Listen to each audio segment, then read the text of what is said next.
Hi, everybody. Welcome back. It's Word Balloon, the comic book conversation show. John Suntress here. This weekend, I'm honoring some Eisner nominees for the 2024 Eisners that have been on the show before. And today, it's all about Liam Sharp. Liam has been on the show a couple times. I wish he was on more, and I'm going to do my best to rectify that in the weeks and months ahead. But Liam has a nomination, his first in 39 years in the business, for Best Painter / Multimedia Artist for Interior Art, and that's for his work on Nocturna, the Nemesis special, from Best Jacket. That, of course, is Scott Snyder's imprint, and Liam did some great work for them. Of course, wonderful work on Wonder Woman, wonderful work on Green Lantern, and in fact, this conversation, much like my last episode with Tom Taylor from 2013, this is from 2020, right in the middle of the pandemic. And I had the opportunity to talk to not only Liam, but Liam's collaborator on Green Lantern, Grant Morrison. And we had a nice conversation. It was great. Listen, in both cases, I could have spent more than an hour with both guys. DC arranged this conversation and limited me to around 40 minutes. And I made the best of it. And again, it was kind of like, guy said, they're like, hey, do you want to talk to Liam Sharp and Grant Morrison? I said, I'd like individual conversations. They're like, good news, we got them together. Well, I don't like doing that because I always worry that one person is going to get short shrift from, the conversation. And, Grant Morrison, I mean, my God, what a dossier. Liam Sharp, what a dossier. Like I said, I didn't want to undercut one or the other. So you'll be the judge if I was able to balance the conversation. But it was great. I've since met Liam at conventions, always a gentleman, and I'm so glad that he's finally getting this well-deserved recognition in an awards capacity. So you're going to get both Grant Morrison and Liam Sharp mostly talking about Green Lantern on today's Word Balloon. It's been called one of the top 3 real Comic-Cons in the USA. August 16th through the 18th. Discover Terrificon as it returns to the Mohegan Sun Expo Center in Uncasville, Connecticut. Terrificon showrunner Mitch Halleck has assembled his biggest and best comic creator guest list to date. Jim Lee, Scotty Young, Mark Waid, Adam Hughes, Jason Aaron, Charles Soule, Scott Snyder, Greg Capullo, Brian Azzarello, alongside legends like Chris Claremont, Jerry Ordway, Howard Chaykin, Jose Luis Garcia Lopez, Louise and Walter Simonson, Klaus Janson, Lee Weeks, and dozens more. Terrificon also brings you the actors who have brought your favorite superheroes to life on the big and small screens. Michael Rooker, Charlie Cox, Star Trek actors Walter Koenig, Nana Visitor, Armin Shimmerman, Ethan Peck, Celia Rose Gooding, and many more. That's Terrificon, August 16th through the 18th. For information on tickets and guests, visit Terrificon.com. Word Balloon is brought to you by AlexRossArt.com. Alex is a good friend of the show, and I am honored that he aligns himself with Word Balloon, and good Lord, we all love his iconic art, whether it's for DC, Marvel, things like Monty Python, the Monkees, David Bowie, so many other great licensed things, the Beatles. If you go to AlexRossArt.com, you will find great value for your dollar, whether you can spring for something like original cover art or pages to lithos and posters, every price point you can imagine, you will find something and a beautiful image from AlexRossArt.com. Word Balloon is also presented by my listeners, the League of Word Balloon listeners. The help that I get via contributions from Patreon, patreon.com/wordballoon. You hear the entertainment that I provide from Word Balloon every day, that I do a new episode. I am very fortunate to have the great creators of comics and pop culture willing to come on and give you great entertainment. I hope you will consider making an actual cash contribution via Patreon, even $1 a month. But really, if Word Balloon is worth the price of a comic book a month to you, it would be greatly appreciated if you slide that extra money you would put on an issue of a comic book to Word Balloon via Patreon. Patreon.com/wordballoon. Thank you, League of Word Balloon listeners. Liam Sharp, Grant Morrison, welcome to Word Balloon. Guys, seriously, thank you very much for doing this. Long time coming talking to you both, and thank you for being here. It's a pleasure. Thank you. I must ask, going back to, just you guys getting together on this project, how did you two find each other? Grant, I'm assuming obviously the idea started with you, but why Liam? Well, I guess we found each other like 20 or 30 years ago, going back to the old days of the British comic scene. Excuse me. But we just never found anything to work on, and we kept kind of bumping into each other, and it just got more and more like it was really obvious the universe was pushing us into rooms together. So we just kind of have to talk about doing something. And it really just got to the point where, hey, we're meeting up every 6 months now. It's becoming more and more ridiculous. It's like, the Buck's law of increasing frequency. So it kind of got to that kind of point of no return. And then Dan DiDio at dinner, which he would do to me often, was pitched something, say, would you like to do Green Lantern? I'd be totally not interested, but what if you did this? And then he'd say, would you like to do it with Liam? And I'd go, okay, that could be cool. So kind of from my side of it came from there, and Liam's got his own take on it, but that's how I got involved in it and how our streams finally crossed. Yeah, mine's pretty much the same. It sort of reached critical mass, and we just kept banging into each other. It was inevitable. and it was particle collisions, wasn't it? It was like I had to lead to an atomic explosion of sheer creativity. Yeah. Literally, life as we knew it was in danger if we didn't work together. So there would have been an implosion. Well, this is meant as a compliment. I hope you guys take it as such. But you guys have taken Green Lantern to kind of a heavy metal magazine level. I remember as a kid being blown away seeing the designs that the great artists like Gil Kane would give to the core, and the crazy ideas of various planets represented and aliens represented. And truly, I think you guys are taking it to a new level. So tell me about. I'm correct, right? There are new lanterns as well as maybe lanterns we hadn't seen in years. Yeah, well, a lot of the stuff, from my side of it, I'll go back and look at, I kind of like the idea of it takes place in the DC universe, so let's kind of consolidate that. So I'll go and find goofy-looking aliens from 1950s stories or from 90s Superboy and the Ravers, and we throw things like that in there. But what Liam's really brilliant at, and there's very few artists, honestly, who are just really great at doing creatures and aliens and alien environments. So we take advantage of that as well. And there's a whole bunch of new characters, I think, and characters that Liam really brought to life by thinking them through. But yeah, it's been for me, it's a mix of trying to make it feel like a lived-in, worn-out DC universe where you might catch sight of a character from Strange Adventures in 1960, or you might catch sight of a character from, some Superman crossover in 2000. So it's a mix of both of them, and I think, like I say, Liam's got this facility for creating environments and creatures and aliens that's really, it's rare and unique. Yeah, man. Thanks, Grant. It is something I get a lot of pleasure out of, and I think some of that comes from my sort of training with Don Lawrence, who is a master of like imaginative world building. Okay. But I always like but again, because of that, my influences come from like Europe and England and America. And Grant said at the beginning, it's almost like American comics, European comics, and English comics got together and had a threesome, and this is the strange hybrid offspring of all of those different flavors. Yeah. I'm sorry I had to reduce it to that, but yeah, but it's so spot on. It's so on the nose. Was Volko? Is Volko a new character? The Volcano Lantern?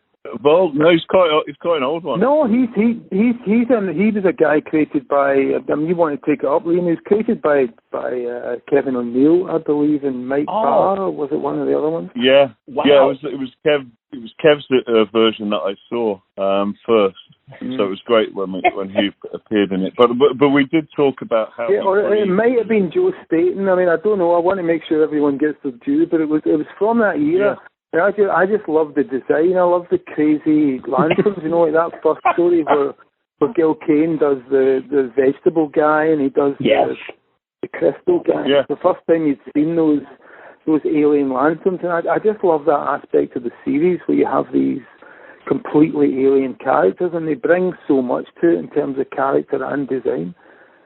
Yeah, when I first drew him, he had the cloud head, and my wife came in and started chuckling and said, "I love his face." And I said, "What face?" She said, "He's got a face, look, in the cloud." And I saw it, and it's like, oh my God, I hadn't even intended it, but that's how he got the face. And I was talking to Grant about it, and Grant says, "Oh, just imagine the concentration it takes to keep that little face on the cloud, you know." And yeah, he's working hard. There's a lot of thermonuclear processing, you know. But I loved it as well because people would say, "What the hell is this? How could these guys are nuts? They're on mushrooms. Like, how could they come up with a character like this?" And we just kind of, this is the lore. This is the universe we've inherited, and it's filled with these really weird characters. And all we've done is bring some of them to the fore, and then create new ones that we think fit in with that weird kind of menagerie feel. Yeah, the slave traders of the door in the next issue as well. That was giving them extra sort of joints in their limbs and stuff. And I love Grant would say, "Oh, look back at the original versions because they're wearing like shorts. They're dressed like scouts, you know, Boy Scouts." And you look at the characters and say, "How do you come up with this character got a little cap on and shorts?" And it's like, "Yeah, do that, but add extra like joints." These kind of like deck chair boys on a cruise liner, and it's so weird, you know. And I think that's much creepier and much more nightmarish than the kind of bulked up Kanjaro and the Dorians later for the big ass kind of shark looking guys. But the original creepy crawly versions were better. So I think Liam went back to those and then developed them, and like we say, give him more limb joints, give him more knees than normal. And it plays up that aspect of it. But I think also those ideas for some of the just goofy old designs, if you take them seriously and think, no, this is an alien culture, this is their art, this is their clothing, they wear deck shorts. Why would they wear deck shorts? Who knows? But it kind of gives the real feeling of alienness, I think, Yeah. Well, it's so. You go on, Liam, by all means. Oh no! I laughed so hard during that issue. All the fingers, the extra fingers, the extra joints. You could sort of see them constantly writhing, and the eyes sort of shutting and opening with those sideways. And there's just so many things like he had a kind of Squidward feel as well, which was funny, you know. But that's part of the joy of this whole book is every issue I get something to laugh at and something to be inspired by that's kind of epic and soaring, and something to think about, and something that is just a thrill to draw, that really pulls you into the world building side of it as well, and that's pretty much across every issue. So it's a complete kind of joy to do, And yet at the same time, I love again another comparison, the hush feel to this story, because you're certainly calling back on, bringing, great GL team-up characters like Ollie, obviously, Green Arrow, the parallel version of Carol Ferris and Star Sapphire, and then also just the way you guys are really going for these great characters that we haven't seen in a couple of years. Beyond, like you said, the Vegetable Lantern, absolutely, but some of the other guest stars that are maybe C-level characters in the DC universe, but have great designs. It's great to see them back. Yeah, well, that's what we'd like to do. It's part of the fun is that it is a universe and it's kind of coherent and it has a history. So there's a lot of stuff to draw on, and I always find that the stuff that's been overlooked for a while is the most interesting because you can bring more to it. And so much of the mythos gets mined, so you have to look in really odd places to find things that nobody's thought about or that spark the imagination in different ways. It's true. I think you get to play more with characters like that. You're not treading on so many toes, so you can be really, wild with your interpretations. I loved, Liam, your new design for Airwave. I loved Airwave. He hit me at the right time as a kid. I didn't do that one. Oh, excuse me. Oh, you see, there you go. Came out me, man. The runner stumbles. Well, then, Grant, I appreciate you bringing Airwaves into the story because. No, you're welcome. You're welcome. Yeah, name check the artist for me, Grant. Shame on me for not doing it properly. Oh, Don, you're making it worse for me. Oh, sorry. Well, then I'll correct it in the post. I can check it. Well, I can barely remember my own name. Hang on. Yeah, no, I keep talking. I'll find it. Well, all right. I'll continue to say how much I love that character. I mean, I remember him guest starring in Superman, and him remembering all the lessons he learned from older heroes, not only it was Giuseppe Camuncoli. Sorry. That's all right, buddy. No.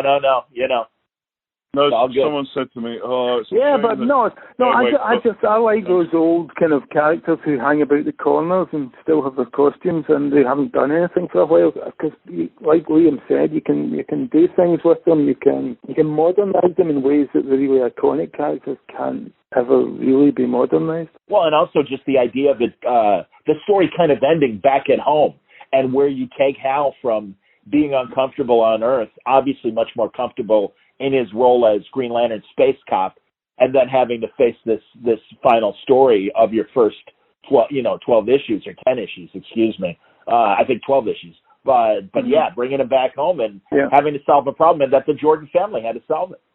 Yeah, and in that story, I mean, the joke in the story was that they were just having to make up a ridiculous tale to explain to the parents. And I wanted to show, Hal's always on the side of the kids. He's a nonconformist, whatever anyone else thinks. He's that guy. So he's on the side of the kids, and he's in their kitchen. He's making up some bullshit to fool the parents. Outstanding, man. Well, and then again, the parallel lanterns. I love just that whole Earth of that the Justice League basically and other characters are all Green Lanterns and stuff. Now, was that in Multiplicity? No, I mean, it was kind of hinted at that there was a lot of different Green Lanterns on different worlds, because we've seen a bunch of them, and there's a bunch of other ones. So it was just a case of putting them all together. I always had this big idea of a Green Lantern from across the multiverse, a kind of extension of the main core. So it was just to float that. But yeah, the Carol character, she's back in season 2, the kind of alternate Carol. Right. And we've got this really interesting kind of Shakespearean, and I'll call it Shakespearean only in the sense that it's a case of a lot of different mistaken identities and doubles crossing over. But yeah, she's coming back. We like that character. Yeah, I loved doing Magic Lantern was so much fun in particular. And he of all the cosplay that's been inspired by this particular run, he's the one I've seen most often. But he's easy to do. That's exactly. A bit like, come on, try harder, guys. He's so easy to do. Yeah, I want to see a Volk with a working hair. Amen, absolutely, man. Yeah, Magic Lantern, I think half the people that attend conventions just, let their hair grow a little bit longer and maybe not clean their glasses, and you got Magic Lantern, basically. I love it. After about a month on deadline. Grant, honestly, that is such a quintessential Grant Morrison character, Magic Lantern. I'm not surprised when he appeared. It was like, oh, there we go. I mean, you already had us in a Grant Morrison state of mind, but man, when Magic Lantern showed up, it was like, oh, there we go. Yeah, well, I mean, he started out way back when I was doing Animal Man, and Magic Lantern first turned up there. So it was kind of a nod back to the very first story that I did, and this is kind of the last monthly book I'm likely to do with superheroes. So there was an intention to pull all those threads together, because he's been around in my life for a long time, doing very little. See, you read a couple hundred comic books and you forget about things like that. Go on, Liam. No, his relationship with the Bat Lantern, those two, and the whole Batman's a dick in every universe. I can believe we got away with that line. Absolutely, man. And and going into the news story and stuff now, the Young Guardians. So now we have Owens of a different kind, and certainly a different take than the old standbys. Yeah, absolutely. And we're kind of digging into that. The stuff that I'm writing now, which comes kind of halfway through the season, is really digging into that and what the differences are and the friction that can cause. But yeah, Hal's in for a bad time as we get towards the middle of the second season. So that's only part of it. His troubles have barely begun. Yeah, this second season's really. I mean, we had a lot of fun playing with the stylistic ticks between sort of each issue, and because the mood of every issue has been so different. You might go from like horror to classic sci-fi from the 60s to any other sort of more of a 70s vibe or whatever. There's so many different feels and tones, and we had a lot of fun sort of playing with that in the first season, and we're doing that even more in the second season. So it's really sort of swinging, like the almost Doctor Who vibe one with the ornitho people on the planet, and that just came out was a lot of fun. But that first issue was, oh my God, I nearly broke myself drawing that 30-page opener of the season with that. I thought, because I was going to try and do less detail for the second season, and I read the script, it was like, damn it, I know I'm going to go crazy on the detail on this one, with with the spread with me and Grant sitting at the bar in the bottom left corner, but behind us are all these characters, just there's a little story. You've got to come in swinging big on season 2, so there's no. Oh my God! You have to do it. Well, you're succeeding, guys. I missed that cameo. Yeah, I mean, as Liam said, the first half of season 2, they're all each story's kind of standalone, and they're all quite experimental, whether in the art or the writing. And I kind of love them, and then. Yeah. After that little run of Earth stories, it gets really quite visceral, which I'm excited about. It gets more and more visceral as the stories progress, but it kind of goes in a direction I don't think anyone will expect. I congratulate you guys for finding new things to do with Green Lantern, because truly, I think, and everything that Jeff Johns brought in expanding the core and getting into the different colored rings and stuff like that, and all of the books that were born from that. Again, I can appreciate any writer or artist coming in and going, well, what's there, and in fact your own reluctance, Grant, of what is there new to say about Green Lantern, and yet you guys are finding ways. And truly, man, I mean, this is just fantastic. I loved in particular the aliens that were taking over the humans and stuff, while Eve and Hal and everybody were jailed during issue 2, I believe, right? Yeah.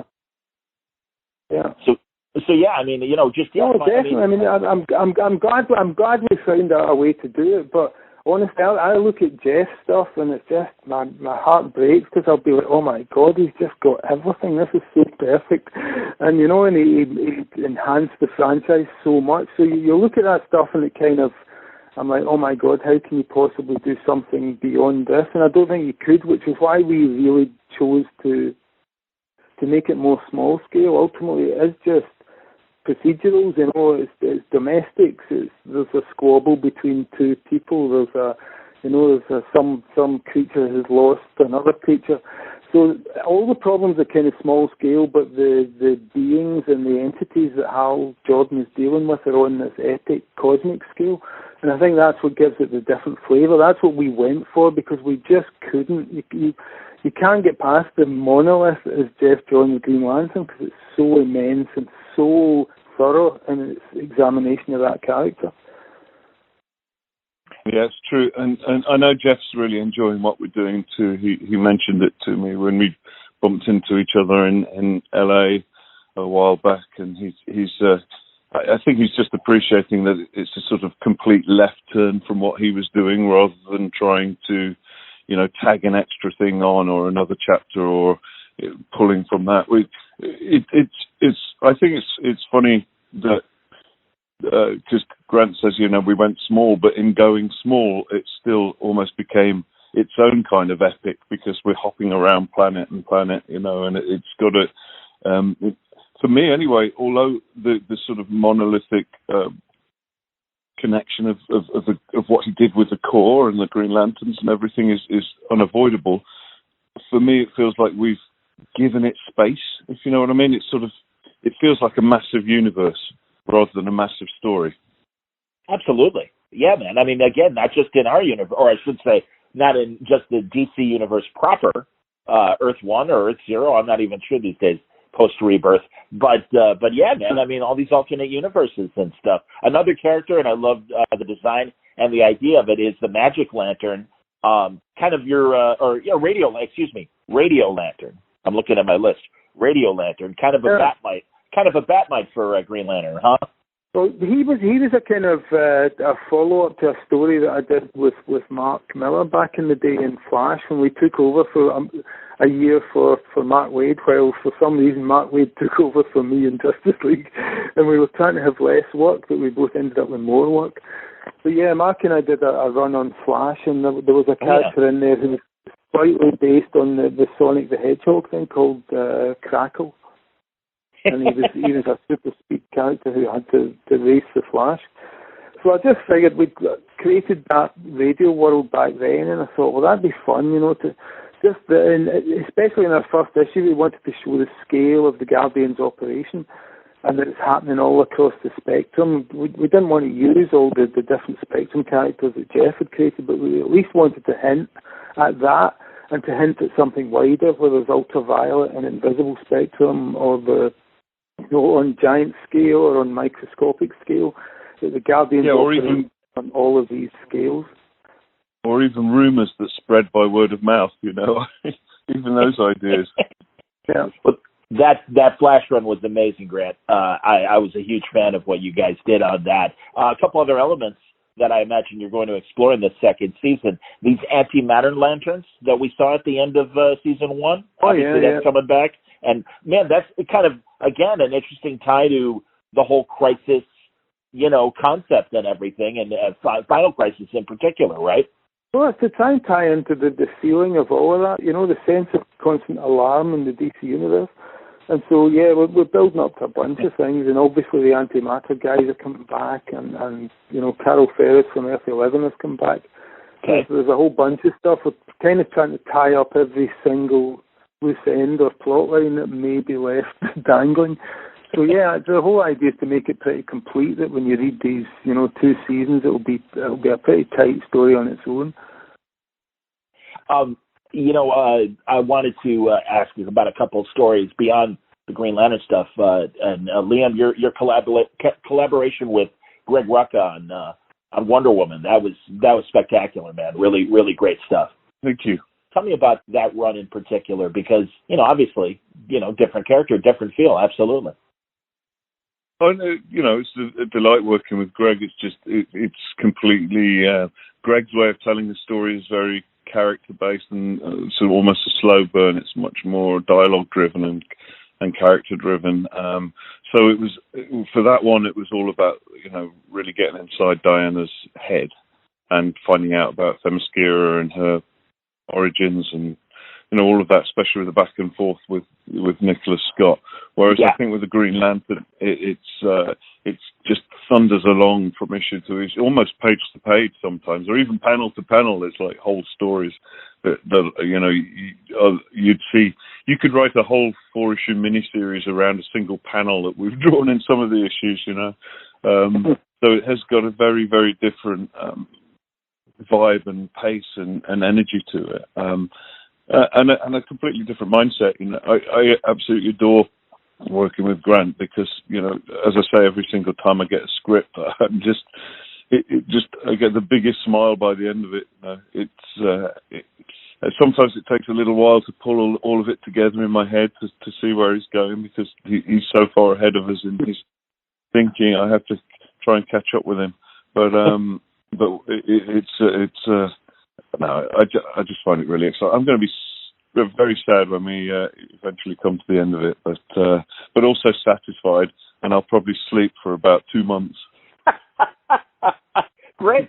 Are your scripts like Alan Moore's? I mean, we all know the reputation of Alan Moore's scripts, where beyond the dialogue, that the descriptions really are intense. And I would imagine, because again, your imagination. No, I've heard and I've seen some of them, and I'll go into detail if I think it's warranted. There was a 3-page panel description in All-Star Superman of the Bottle City of Kandor, But I think with these ones, if I know the art as well, it's kind of I've got ideas in my head, and I'll sketch something out, or I'll spend a long time describing a culture, and maybe just leaving that to Liam to develop the artifacts of the culture. So there's a kind of give and take. Action stuff you can do in a few pages. If you've got a whole, a setting or an environment or a culture to describe, then it's worth taking time. So it's probably a little bit in between. And also I have all kinds of digressions about, where these ideas came from, or why I got into that character, or who gave me this notion. Yeah, no, the scripts are a real joy. There was I think issue 1. There was a 4-page panel description. So that might be your record. Yeah. That was maybe was that the casino? That was a description of a casino. Yeah. And I thought, how am I going to fit all of that in one panel? But I sort of challenge accepted, and sort of jumped on it. And what I've realised as well with Grant's scripts is that all of those little details are valid. There's a reason for them, and they often come back. So it might only be one other panel further down the line, but there's going to be a reference to these guys more pretty much at some point later on. So if you miss it out, if you skimp on those details, it can sort of cause a bit of a headache later on. It's best to put it all in. Yeah, I can ruin the story and destroy a child's day. Yeah. Grant, and honestly, it gives it fun though, and also the thing there is like I do all of that, and then I try to add extra ones as well, So it's Bill Sienkiewicz says he tries to plus a story, and I try to do that too, and add a little bit more if I can, if there's any room. Well, clearly there is, because and the collaboration lies in what I can say. It may describe a casino for ages. But otherwise, you might just have to say, because then I get to know Liam and how he works, and I can just say there's this huge hall filled with alien Green Lanterns, and he goes to town and designs 90% of them. So it kind of that's where you get it. You can start to suggest, and just I don't have to do the hard work. I can just say, well, imagine an entire culture that's based around this, and Liam has to do all the research and the hard work. Grant, this is my first chance to talk to you about Multiversity, and what an incredible story that was. And man, you introduced so many fantastic ideas, and every issue it's like, oh man, I would love to see 12 issues of that universe and everything. Is there, first of all, congratulations on that story, because I think it really achieved what you were trying to do. But absolutely, man. But would you ever go back to, and as you have in this story, touched on some of the things you introduced in Multiversity, but would you ever, want to go back to some of these individual worlds and do longer stories? I don't know. Honestly, I worked them all out. I've got an entire, I think it's 10 issues, not 12, but of Pax Americana, and there's some really good stuff in there, So I did work them all out, but I just don't know. I mean, there's other things come up, and you find yourself doing other projects or other media, and the ones that are happening now are the ones that are fun. So I don't know. That it feels like Multiversity was almost done and dusted, even though it left all these trails. It would be nice if someone else just followed them and spared me the hard work. That'd be cool. Yeah. Hey, as we wrap up, guys, I'm really interested in how you guys are handling the current status quo. I mean, we're feeling it globally, and if you had anything you wanted to say to the readers and stuff, I wanted to give you both the opportunity. So, Liam, I'll let you really, how are things going? I hope your family is okay, and anything you want to share with the audience regarding the current status quo. Honestly, the way I view it is, the best things I've ever done in my entire life, literally without exception, have come out of some sort of adversity, whether that's, work drying up or having to just really dig in and dig deep and try and find a way through whatever the situation was.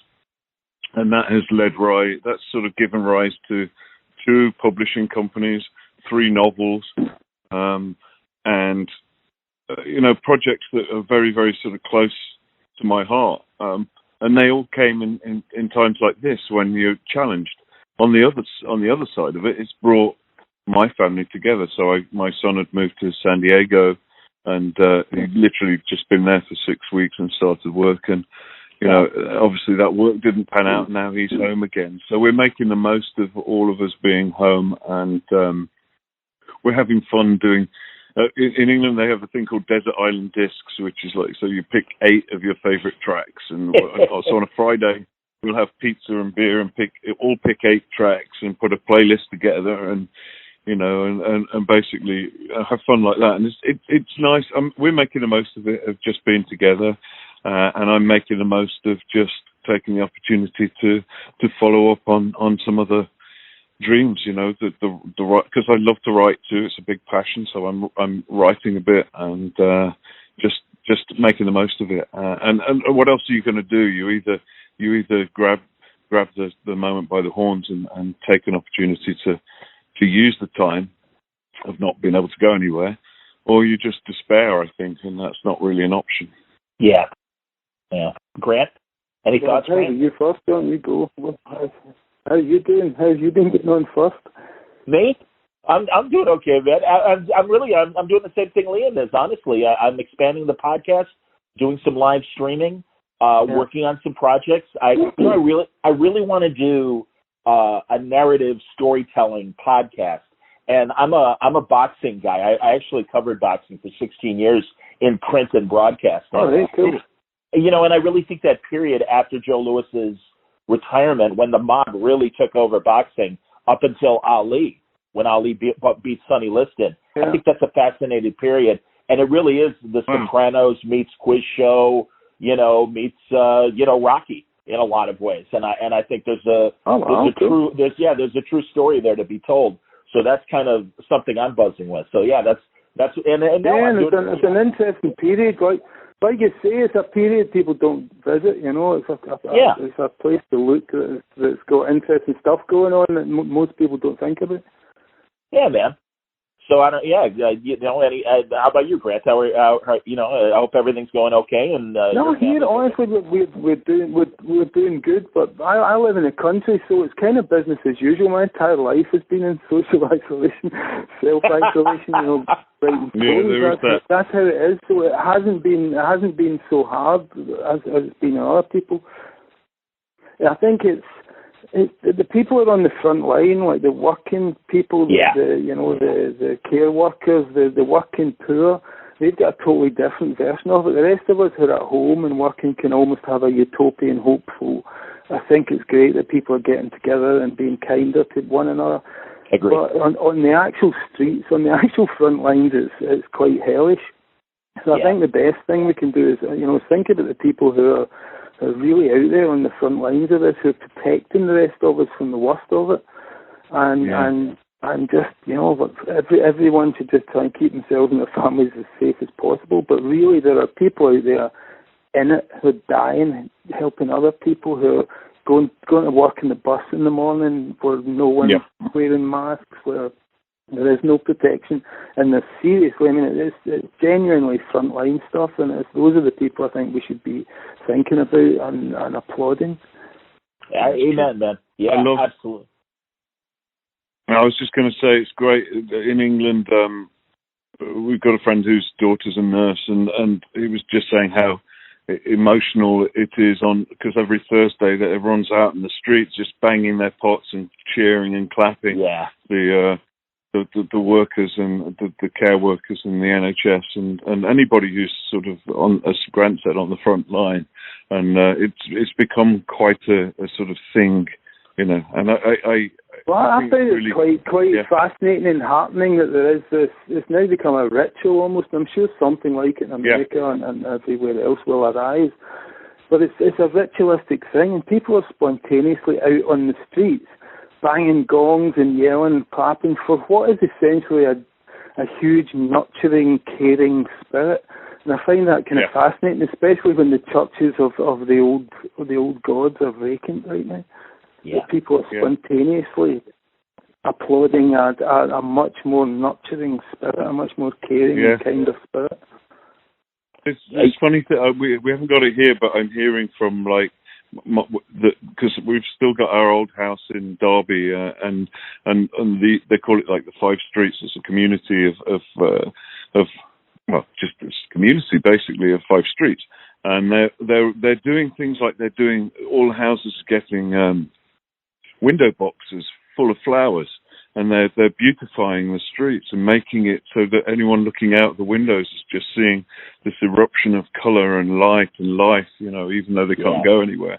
And I love those kind of, like Grant said, spontaneous, ritualistic kind of approaches to this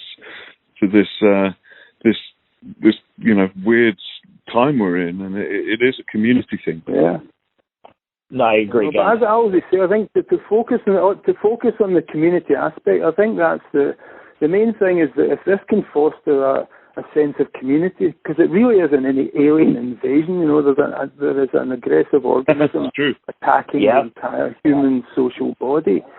So you can see it as this is the thing that maybe it'll shock us into just a moment recognising our similarities rather than our differences, which have been. That's how the discourse has been for the last 20 years, I think, has been about difference and division, and this might change that, but that's just a utopian way of looking at something. Like I say, on the streets, in the hospital wards, this is visceral, this is real life, and we can hope for the future all we like, but there's people dealing with it right now for real.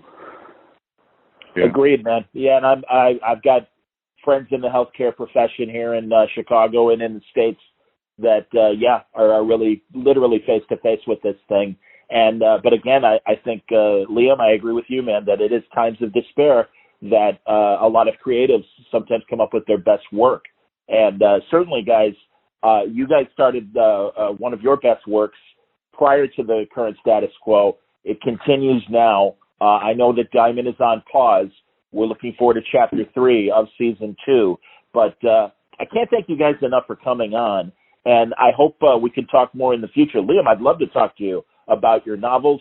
And good Lord, Grant, I can think of 30 years of comics that I would love to talk to you about.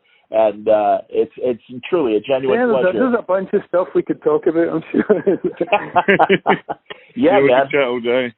No, so let's hopefully in the future let's try and if you guys are willing, would love to have you guys back individually, honestly, because I don't mind the ping pong interview, and I think we've had it pretty good. But it would be great to talk to you guys one on one and talk a bit more about your contributions to the culture. And I thank you, and I know the readers thank you as well for entertaining us and providing us with great distractions. If people haven't, I'm sure they have, because I know it's a good seller. But if you haven't, man, you are in for some great fun picking up the Green Lantern run by these two gentlemen, Grant Morrison and Liam Sharp. I thank you greatly for your time. No, well, thank you. That was a lot of fun, John. Thanks. And I hope people enjoy it. We are trying to do something that kind of gets you out of the real world and into a different place. Yeah, no, absolutely. It's so true. It definitely it gives me an escape from the world for a few hours every day. Well, few hours, many long hours every day. But no, thanks for having us. It's been great. It's been a lot of fun. It always is getting on the phone with Grant. It's always a laugh.